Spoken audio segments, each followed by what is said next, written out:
Allez, on remonte le temps. Imaginez, on est en 1982. L'ère numérique, ce n'est même pas un concept pour le grand public. Et pourtant, un film s'apprête à tout changer, à dessiner le futur, bien avant que quiconque soit prêt à le comprendre. En 1982, cette phrase, ce n'était pas juste un slogan publicitaire, hein. C'était la promesse de l'inconnu. Pour un public qui est habitué aux maquettes, aux effets spéciaux en dur, là, on lui proposait de plonger dans un univers totalement abstrait, un monde fait de pure information. C'était du jamais vu. Derrière cette promesse, il y avait une idée radicale. Et si une civilisation secrète vivait à l'intérieur même de nos ordinateurs? Une proposition qui relevait presque de la magie, à une époque où l'ordinateur personnel était au mieux une curiosité pour quelques initiés. Pour vraiment saisir l'impact du truc, il faut se remettre dans le bain de l'époque. 1982, la souris d'ordinateur, c'est une invention toute récente. Le monde est analogique. Pour utiliser un ordi, on tape des lignes de commande. Le jeu vidéo le plus populaire, c'est Space Invaders dans une salle d'arcade. Et c'est dans ce monde-là que Tron a débarqué, en montrant non pas ce que les ordinateurs faisaient, mais où ils pouvaient nous emmener. Une sacrée claque. Et derrière cette vision de dingue, il y a un homme. Un créateur qui a vu un univers entier naître dans la simple lueur d'un écran de jeu vidéo. Tout part de Steven Lisberger. Il vient de l'animation traditionnelle et un jour il voit une démo du jeu Pong. Et là, c'est la révélation. Il se met à imaginer un film où les personnages seraient les programmes eux-mêmes, des sortes de guerriers de lumière qui évolueraient dans un paysage fait de circuits. L'idée de Tron était née. Et le nom, Tron, c'est un coup de génie. Bien sûr, ça fait penser à électronique, mais c'est aussi un petit clin d'œil de geek. Trace On, c'est une vraie commande informatique utilisée pour trouver des bugs dans un programme. Le personnage de Tron, c'est donc littéralement ça, un programme conçu pour réparer les erreurs du système. Il se bat pour son créateur, pour l'utilisateur. Au fond, l'histoire, c'est un mythe moderne. Un créateur qui se fait trahir et qui est aspiré dans son propre univers. Là, il doit survivre à des versions mortelles de ses propres jeux et s'allier avec un programme de sécurité, Tron, pour faire tomber un tyran numérique.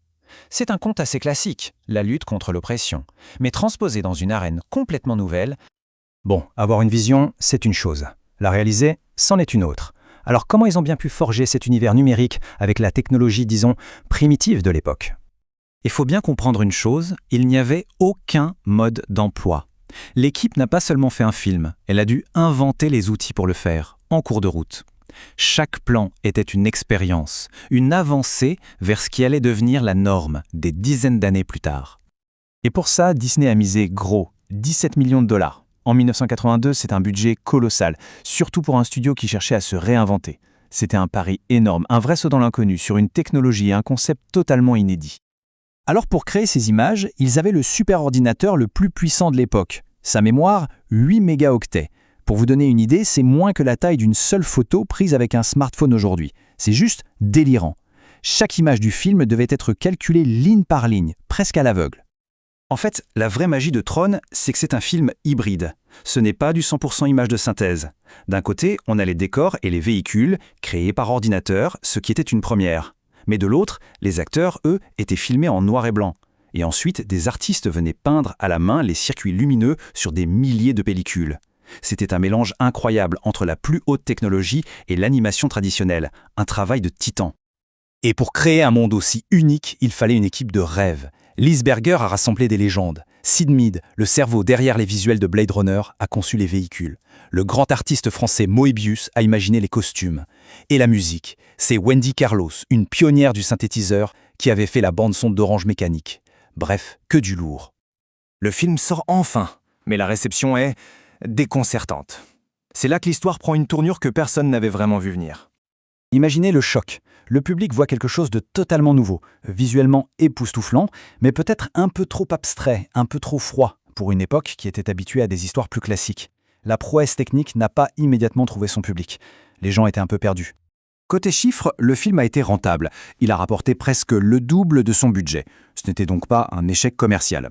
Mais ce n'était pas non plus le blockbuster que Disney espérait. Plutôt un succès modeste qui n'a pas déclenché la révolution qu'on attendait.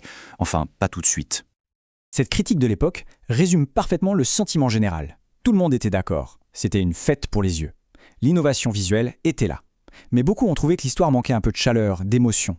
L'esthétique, aussi incroyable soit-elle, a un peu éclipsé le reste. Et c'est là que l'histoire devient vraiment intéressante. Parce que le véritable impact de Tron, il ne s'est pas mesuré à sa sortie, mais sur des décennies. Le véritable héritage du film, il tient peut-être dans cette simple phrase. Sans Tron, il n'y aurait pas de Pixar. C'est aussi simple que ça. Les pionniers de l'animation par ordinateur, y compris les futurs fondateurs de Pixar, ont été directement inspirés par les défis techniques de Tron. Le film a été leur étincelle, la preuve que c'était possible. Et son influence, elle s'est étendue bien au-delà du cinéma. L'esthétique de Tron, on la retrouve absolument partout. Dans les clips de Daft Punk, évidemment. Dans des références et des parodies dans des séries comme Les Simpsons ou South Park. Son univers continue de vivre dans les jeux vidéo comme Kingdom Hearts. C'est devenu une icône. Le parcours du film, c'est vraiment une histoire de patience.